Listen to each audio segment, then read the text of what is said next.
We're bringing in, I don't know if he's a closet hip hop fan, but he's definitely a hip hop head. And I was just wondering, like, why haven't we lowered the flags for DMX, you know? Where's DMX ranked to you, John? Because I know I follow you on Twitter, and I see sometimes you do drop a little rap game. Yeah, I don't know. I mean, I try not to make it so, so public. I want to make sure my kids know I'm listening to jazz.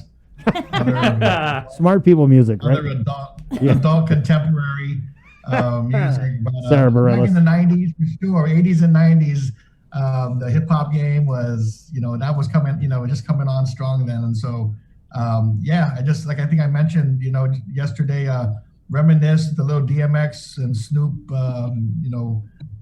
playlist. So I'll leave it at that. I want to say I can imagine Superintendent John having some Public Enemy from back in the day, maybe on his iPod. Right. Yeah. Yeah, that's a little earlier, but yeah, for that, I think early 90s, late 80s. That's my time right there. Yeah. Stop. Drop. Oh, that's enough. Whoa, whoa. Yep. I think they got to bring back the dog barking. It scares the burglars. So on that note, I just wanted to say before we got into any questions about education, if I could just take a moment on behalf of the chair, Mark Mendiola, and our vice chair, Dr. Mary Okada, and on behalf of all of our iBox students, I wanted to wish Mrs. Maria Gutierrez a happy birthday today, and I hope the station can give her a shout out before we get started. Of course. Let's actually, and we also have a birthday shout out going out to Jolene, coming from your boyfriend Rick and your whole family. You guys Shall we, ready? guys? You ready? Wait, is this going to be in the style of DMX or? No, okay. Happy birthday to you. Whoa! Happy birthday to you. Whoa! Happy birthday, Maria and Jolene. And everyone else's birthday it is today. Happy birthday to you. May the dear Lord bless you. Whoa! May the dear Lord bless you. Oh! May the dear Lord bless Maria and Jolene and everyone else's birthday is today. And Chris is going to get on top of a four-wheeler and join Rough Riders. Oh! Happy birthday to you. This is not a game! Yeah, right. Happy birthday, Maria. Right on. Happy birthday. Happy birthday, Mrs. G. We're going to go ahead and get you some of that mochi. Did you get the recipe yet? She sent me the recipe, yes. Okay. I just haven't had a chance to try it. Right And on. it is amazing. 8:33. Okay, now we got to put our work hats back on, Okay. guys. That's enough. John, I know you got a whole bunch of stuff to update us on, or at least I hope you do, because that's why I asked you on. So, obviously, there's a lot of stuff. I mean, first, I don't know where to start. Well, let me start with some of the basics. I mean, number one, we started distributing our Path devices for internet last week, and we were able to get 500 devices out into the community from those who had already registered. So things are going really smoothly with IT&E and with the mayors and distributing these devices. And there's a lot of support here being provided by the governor's office. So we encourage parents and students who are interested to please apply and at your school register and get your devices. So number one, that's ongoing, and we're very excited to see that go out. And that's one thing. Number two, the summer school information came out yesterday. So we are now in registration mode for summer school. So for all students, parents who want to take advantage of summer school, you have until May 7th to register at your school. We will be doing programs at elementary, middle, and high school. And the time frames for this, I believe it's June 7th until July 16th for elementary and middle. High school is a little structured a little differently because these are sessions which there'll be 4 different sessions for high school, but that'll go until July 22nd. And with those sessions, high school students are able to earn credit towards graduation. So again, the best way to get information is obviously on our Facebook page, but also at your school when you go for registration. So, we've been talking about the impact of COVID-19 and the need to return kids to face-to-face instruction. But as part of that discussion, the real urgency is to get our kids back and engaged and catching up. in terms of the learning that's going on. So from this summer, for the next couple of years, please anticipate, focus on, expanded summer school, after school, and other programs. So usually our summer school is a little bit more limited than it will be this year. But this year, all schools, elementary, middle, and high, will be offering summer programs, and you definitely want our kids to register. And we'll organize, and we'll get the busing organized. And the governor is going to be providing busing services to ensure that there aren't any transportation issues. And we're really excited to get that going. So that's our PATH program. That's our summer school program. And then the other announcement I know we made earlier this week was we just got the word of a third round of funding. So as you know, we just completed putting together the budget and the plan for what we call ESF2, which is the Education Stabilization Fund, round two, which is $110 million. And so we completed that budget, submitted it to US DOE, and are now in the process of going out and trying to purchase everything that we need to support the reopening of schools for next year and being able to keep those schools, open and safe throughout the next school year. So just as we put the pencils down and started to get to work on implementation, we did get word of the third round of funding. And I think I mentioned to you, obviously this rescue plan has been passed, earlier. It was passed earlier this year, but we were waiting to get our final allocation. And using the old formulas, I did my back of the envelope calculation, and I had about 180 million was my target amount and that already was a significant amount. When we got the final official allocation, that number is actually 287 million. So, I announced that to my staff. All of them turned around and no one clapped, no one cheered. They just thought about how many more hours in the day do we have to start working on this. So it's a lot of work. I mean, and definitely we're appreciative of the resources. It'll really help us get through the coming years. But again, it's going to be a lot of responsibility there to get those funds out there, make effective use of them, and then to be able to account for them. I think the only conditions on these funds that we should be known in the community is that 20%, at least 20% of these funds, is 287 million, will go towards addressing. We use learning loss, but I think the term now is learning acceleration. We're using these funds to accelerate the return of students back into the teaching and learning environment and accelerating that learning process so we can try to get kids back on track after COVID-19. So that's one issue. The second is that these funds will continue to be allocated between public and private schools.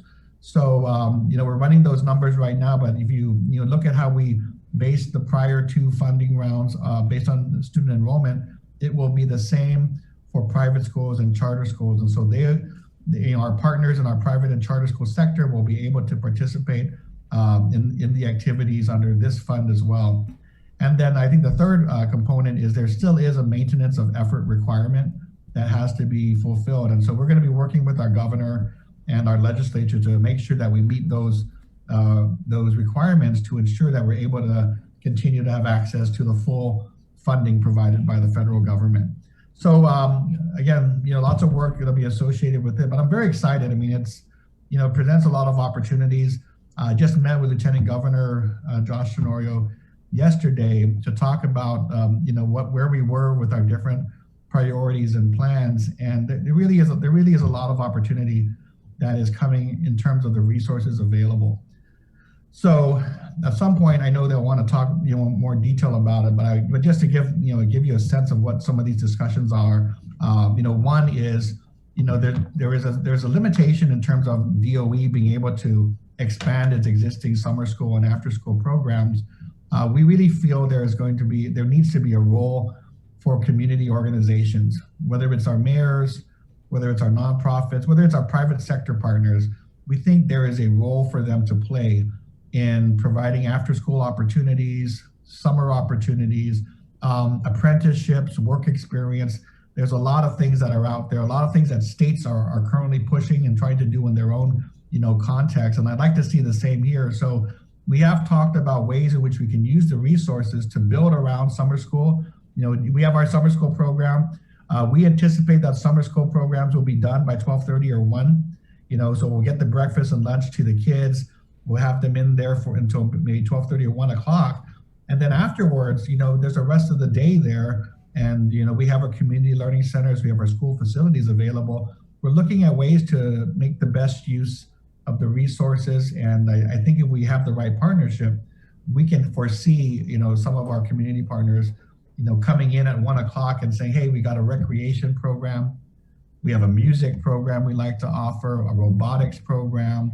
I mean, there's just so many possibilities. So if we think about this as a 2-year time frame, we're not just talking about, hey, what can you do for us in June? We're saying, let's think about what we can do this summer, but can we think about a 2-year, set of supports, and let us know what resources are needed to scale up these programs and serve as many kids as possible.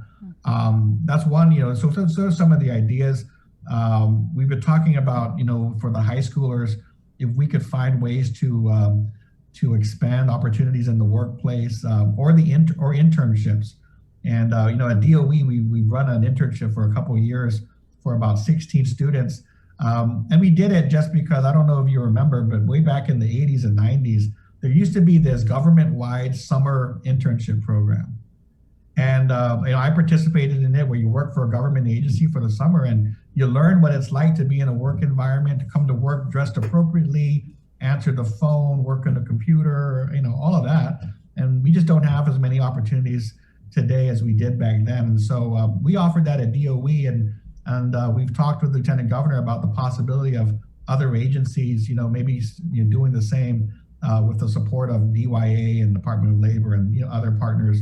So again, that would be I think part and parcel of the same type of approach to get kids back and engaged, in teaching, learning, and experiencing the workplace. So we're very excited for those types of opportunities, and we hope that partners will step up. And I think the Lieutenant Governor is going to be really being aggressive about this, going out, letting our partners know that we're interested in their help, and we hope that our community will step forward with ideas and with the willingness to take on what the role that we need them to play. The schools can't do it all. I mean, the resources are there, but I think there's just a lot of real gaps and opportunities that can be addressed.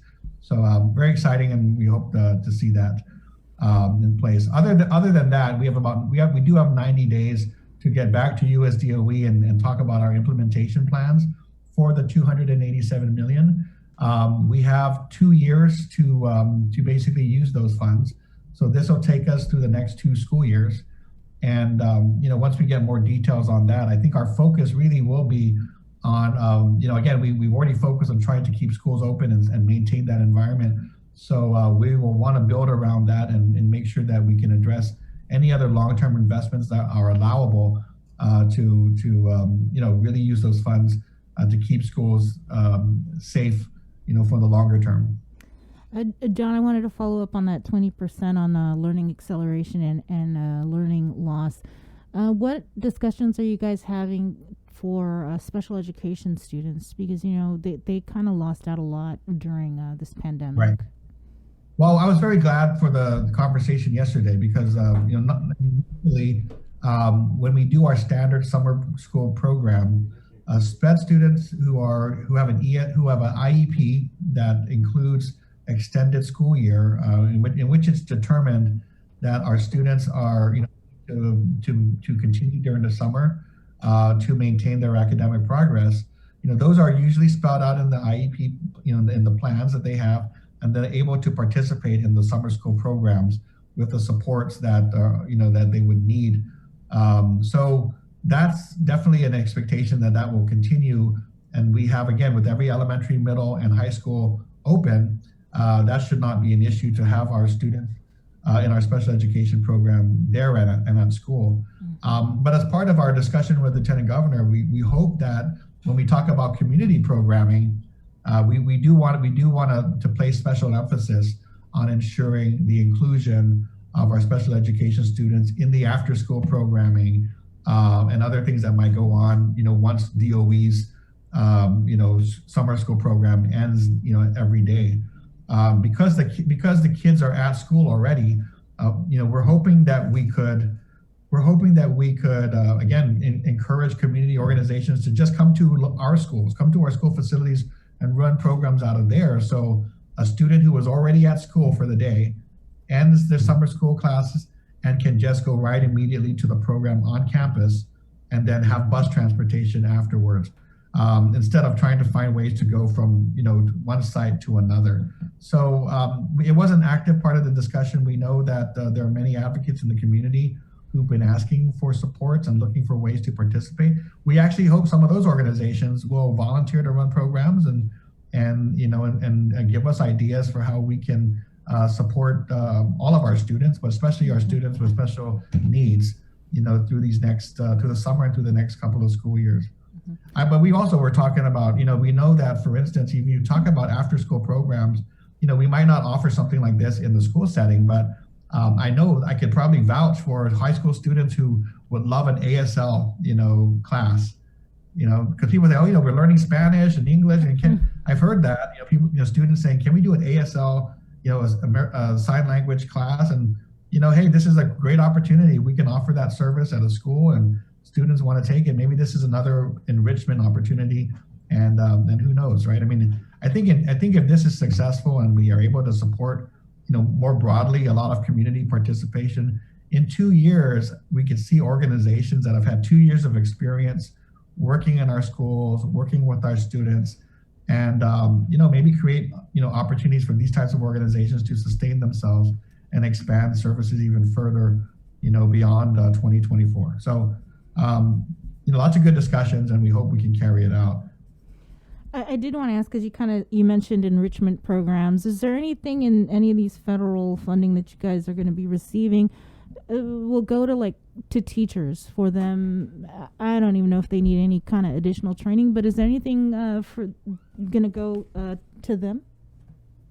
Well, we do have in our ESF funds and our consolidated grant, professional development opportunities and training built in there, and obviously customized now to trying to address particular needs in this situation. So I know distance learning is one of them, and of course socio-emotional support and so forth. So yes, I would say just off the bat that there are a number of allowable uses that would go to supporting teachers, and especially if teachers are actually wanting to put in the extra time because of the after-school community. We definitely want to make sure that those opportunities are available, and that people are compensated for their services accordingly. So in terms of whether it's stipends for that support, we're also looking at supplies and equipment needed at the schools. And so yes, the answer is yes.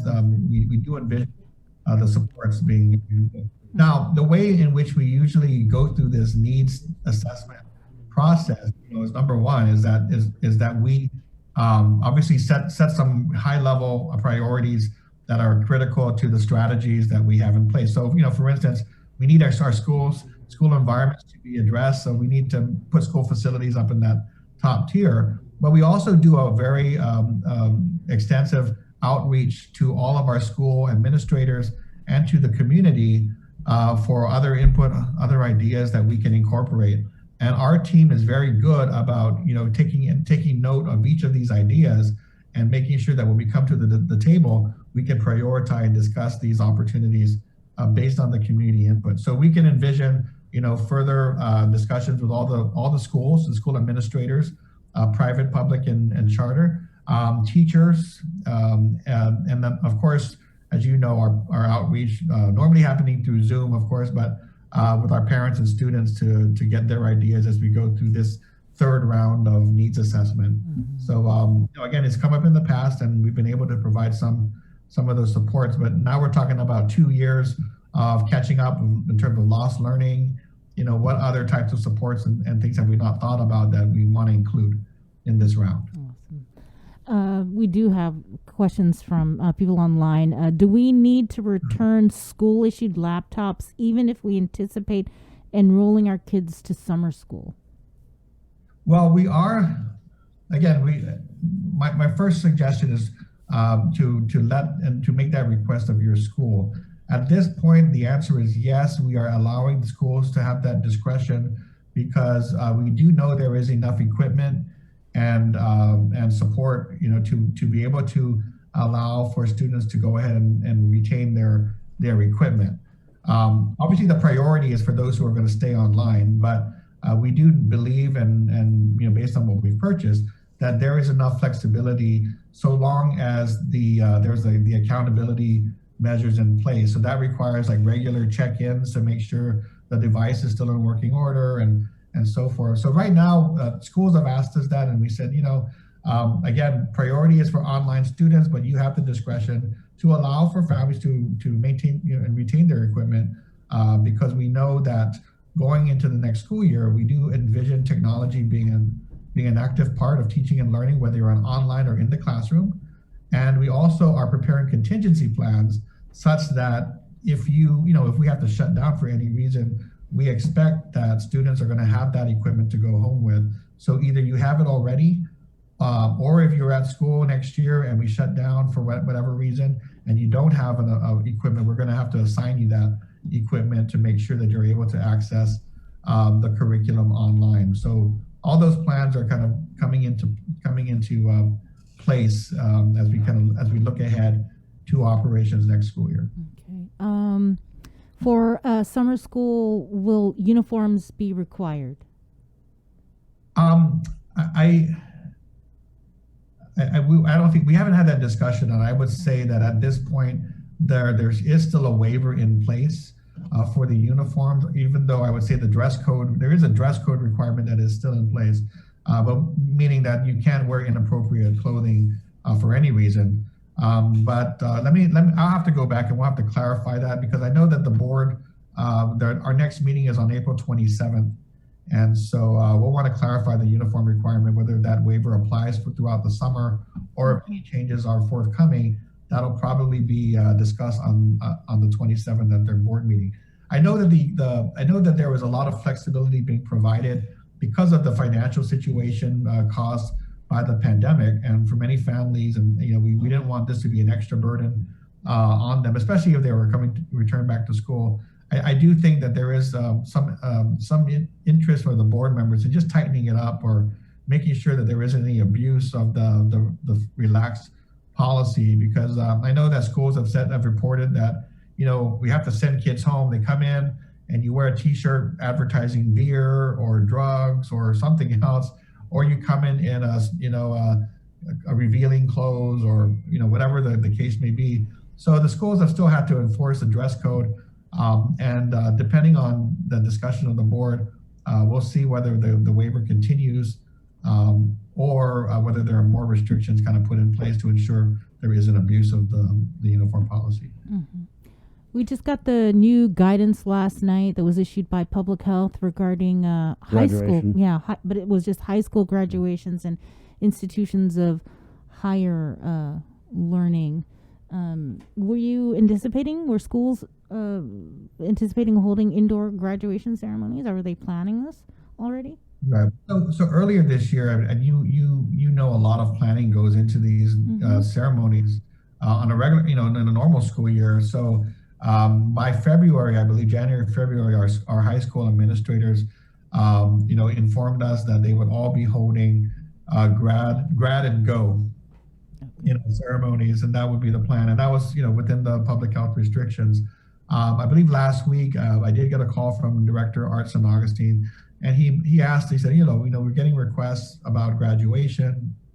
He asked us about our plans, and I told him that, the schools had decided already, but I'm sure that if there are smaller schools who have an interest, they might be able to mobilize, much easier than we would when we're talking about 300 to 400 students, and trying to figure out their situation. So we said that we just informed them that these are our plans, very unlikely to change at this point because schools have been focused on getting the necessary support and resources to set their ceremonies up. So I think that they're doing is looking on a case-by-case basis. If there are schools who want to do in-person graduations outdoors, that public health will go ahead and look at those plans and allow that. But as far as DOE, those plans have been set since February to allow students and administrators and parents to plan accordingly.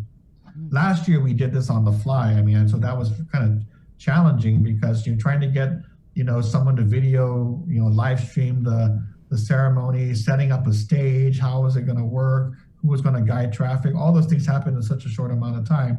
So I think the high school said, hey, it's January, it's February, let's make sure we nail all that down and not be running around at the last minute and make the ceremony as enjoyable as possible from that perspective. So those are our continued plans, and I haven't heard any interest in changing them at this stage. These things happen end of May, so it's not a lot of time. Yeah.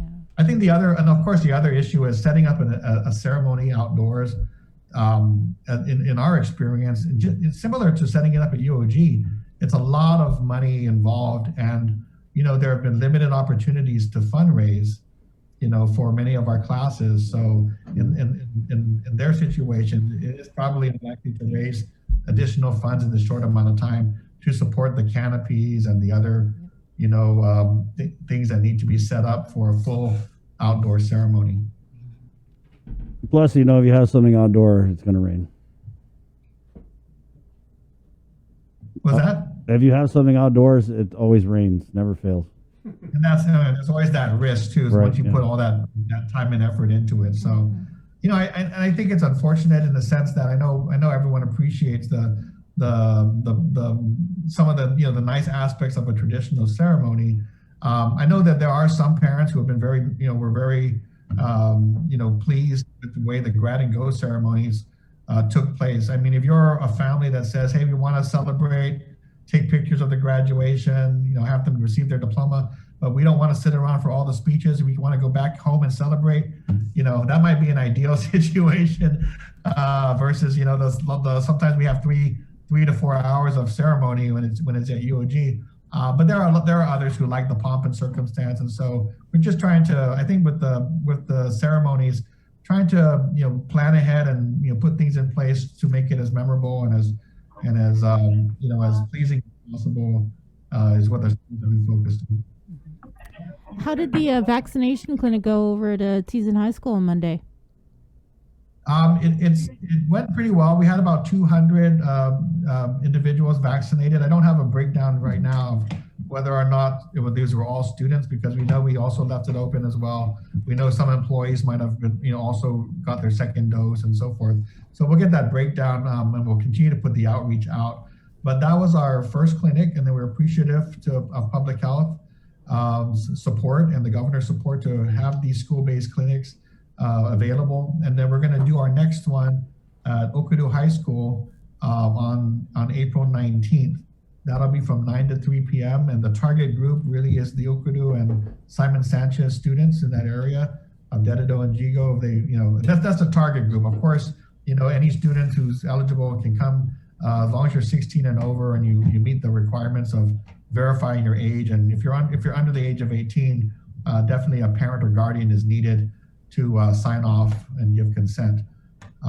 So we did our first one, and we're hoping to expand those numbers of vaccinated high school students, as we go forward. So next, Monday, April 19th, will be our second clinic at Okudu High School. I believe it'll be in the cafeteria for those who, want to go to that facility and get their vaccinations. And I think it's only Pfizer that's being administered. It's the only one approved for the 16 and over population. Right. Thanks, John, for your time this morning. Yeah, the only one more thing, and I'm just saying this because I know we have a lot of parents out there and a lot of employees out there and kids who are kind of waiting for word on one more item, and that has to do with the sports season for the rest of the school year. So, we met with Lieutenant Governor yesterday, and he indicated that we should get guidance shortly with regard to two things. One is the approval and guidelines for administering Block 2 sports, and that includes all the sports that we, through the ESA League had proposed, including basketball and soccer and paddling, in addition to track and field and baseball, which was already approved. So we're anticipating, the approval, but with, public health guidelines to make sure that we meet any of those safety requirements that need to be in place. So that's one thing to expect. So I'm just letting our folks know, because I got word that there was some news going around that soccer was canceled. Girls soccer was canceled, and there were, maybe the community was getting riled up to go march down to Adelup. But in my conversation with Lieutenant Governor Ternori yesterday, he indicated that he didn't see a problem with the approvals. It's just a matter of public health just completing the guidelines, and we're hoping to see something today. In addition to that, the spectators guidelines, which before were pretty strict and didn't allow any spectators indoors, and again, limited spectators on outdoors. Those we're expecting revised guidance along those lines of allowing more spectators to attend. We're hoping that comes out today, because we have some championship games going on for volleyball starting this evening, and we can get that guidance out, then we can at least allow parents to see one of the games, the championship games, hopefully this evening. But we really want to thank Public Health and Lieutenant Governor and the Governor for giving us that support, because we know there are other priorities that are happening around this island. But I do want to say that the sports competition has been pretty positive so far. We haven't had any issues, any indication of any positives coming out of those events, and it's really nice to see the kids back interacting. I think my daughter is actually in sports, and I just noticed a complete change in motivation.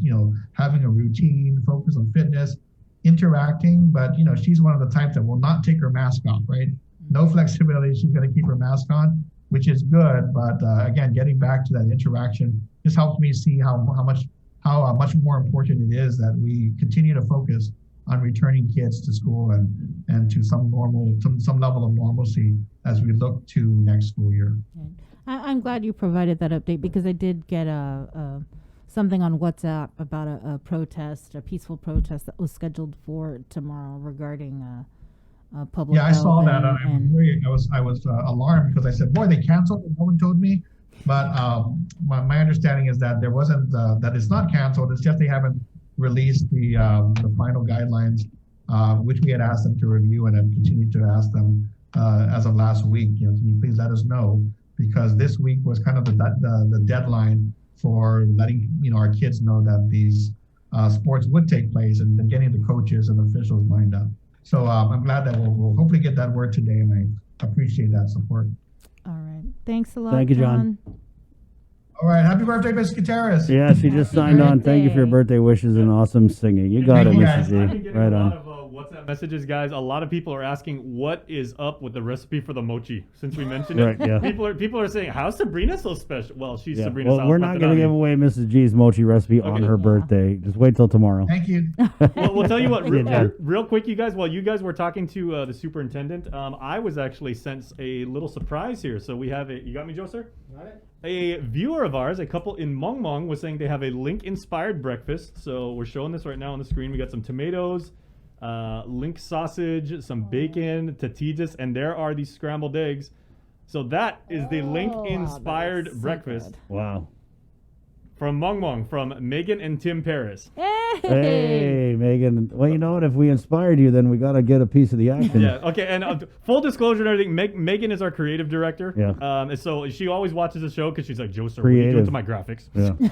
So she designed the way the show looks, and we love her for it. But she said she was listening to us go on, and particularly me. But now, I think I'm coming around. Look at Dude, that. we need to do a breakfast burrito challenge, guys. Because you're really good I only at like to it. do I think challenges Megan I already think won. I can win on. Hey, let's do it, because Mark Scott's got to head up to Anderson. All right. So we're going to go to the Zoom room. Mark Scott, Guam Guard, standing by. Mark, thank you so much for your